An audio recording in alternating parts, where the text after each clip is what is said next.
ವೀಕ್ಷಕ ಬಂಧುಗಳೇ ನಮಸ್ಕಾರ. ಮಹೇಶ್ ಗೌಡ ಸಾರಥ್ಯದ ವಿರಾಜ್ ಟಿವಿ ನ್ಯೂಸ್ ಚಾನೆಲ್ಗೆ ಸ್ವಾಗತ. ನಾನು ಪವಿತ್ರ. ಮಂಡ್ಯ ಜಿಲ್ಲಾ ರೈತ ಸಂಘ ಹಾಗೂ ಜನಪರ ಸಂಘಟನೆಗಳ ವತಿಯಿಂದ ಟ್ರಯಲ್ ವಿರೋಧಿಸಿ ನಡೆಯುತ್ತಿರುವ ಚಳುವಳಿಯಲ್ಲಿ ಕೇಂದ್ರ ಸಚಿವರಾದ ಕುಮಾರಸ್ವಾಮಿ ಅವರಿಗೆ ಮನವಿ ಪತ್ರ ಸಲ್ಲಿಸಲಾಯಿತು.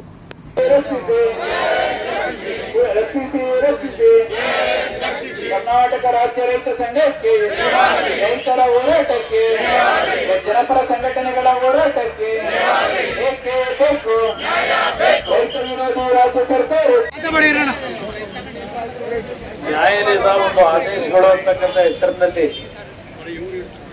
ಟ್ರಯಲ್ ಬ್ಲಾಸ್ಟ್ ಮಾಡಬೇಕು ಅಂತಕ್ಕಂಥ ಒಂದು ನಿರ್ಧಾರವನ್ನ ಸರ್ಕಾರದ ವತಿಯಿಂದ ಮಾಡಿದ್ದಾರೆ ಅಂತಕ್ಕಂಥ ಒಂದು ಆತಂಕ ಮತ್ತು ಜನತೆಯಲ್ಲಿರ್ತಕ್ಕಂಥ KRS ನ ಒಂದು ಜಲಾಶಯ ಮೈಸೂರು ಅರಸರ ಒಂದು ಕೊಡುಗೆ ದೇಶಕ್ಕೆ, ರಾಜ್ಯಕ್ಕೆ ಮತ್ತು ವಿಶ್ವೇಶ್ವರಯ್ಯನವರ ಮಾರ್ಗದರ್ಶನದಲ್ಲಿ ಇವತ್ತು ಈ ಭಾಗದ ಜನತೆಯ ಬದುಕಿನ ಪ್ರಶ್ನೆ KRS ಜಲಾಶಯ. ಇವತ್ತು ಈ ಒಂದು ಟ್ರಯಲ್ ಬ್ಲಾಸ್ಟ್ನಿಂದ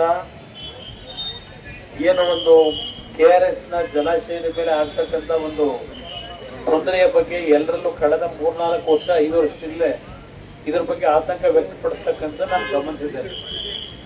ಇವತ್ತು ಕೋರ್ಟ್ನಲ್ಲೂ ಮತ್ತೇನೋ ಬರ್ತಾ ಇದೆ ಅಂತಕ್ಕಂಥ ನಮ್ಮ ಜಿಲ್ಲಾಧಿಕಾರಿಗಳು ಹೇಳ್ತಾ ಇದ್ದಾರೆ. ನಾನು ನಿಮ್ಮ ಈ ಹೋರಾಟ ಏನಿದೆ ಟ್ರಯಲ್ ಬ್ಲಾಸ್ಟ್ ಅನ್ನ ಮಾಡ್ತಕ್ಕಂಥದ್ದಕ್ಕೆ, ನಿಲ್ಲಿಸ್ತಕ್ಕಂಥದ್ದಕ್ಕೆ ಸಂಬಂಧಪಟ್ಟಂತ ಮೇಲಿನ ಅಧಿಕಾರಿಗಳಿಗೂ ಚರ್ಚೆ ಮಾಡ್ತಾರೆ. ಇಲ್ಲಿರ್ತಕ್ಕಂಥ ರೈತರ ಒಂದು ಆತಂಕಗಳು ಮತ್ತೆ ಮುಂದೆ ಆಗ್ತಕ್ಕಂಥ ಒಂದು ಪರಿಸರದ ಮೇಲೆ ಆಗ್ತಕ್ಕಂಥ ಒಂದು ಸಮಸ್ಯೆಗಳಿರ್ಬೋದು. ಇತ್ತೀಚೆಗೆ ನ್ಯಾಯಾಲಯದ ಆದೇಶದ ಮೇರೆಗೆ ಈ ಒಂದು ಬೆಳವಣಿಗೆ ಏನಾಗಿದೆ ಇದನ್ನು ನಿಲ್ಲಿಸಬೇಕು ಅಂತಕ್ಕಂಥದ್ದು ಎಲ್ಲರ ಅಭಿಪ್ರಾಯ ಏನಿದೆ, ಅಭಿಪ್ರಾಯಕ್ಕೆ ನನ್ನದು ಸಹ ಸಹಮತ ಇದೆ.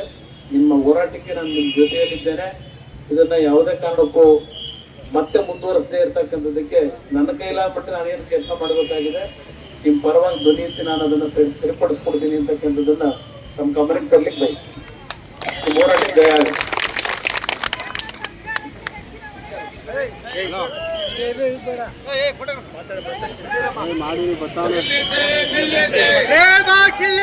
ಬೇಡ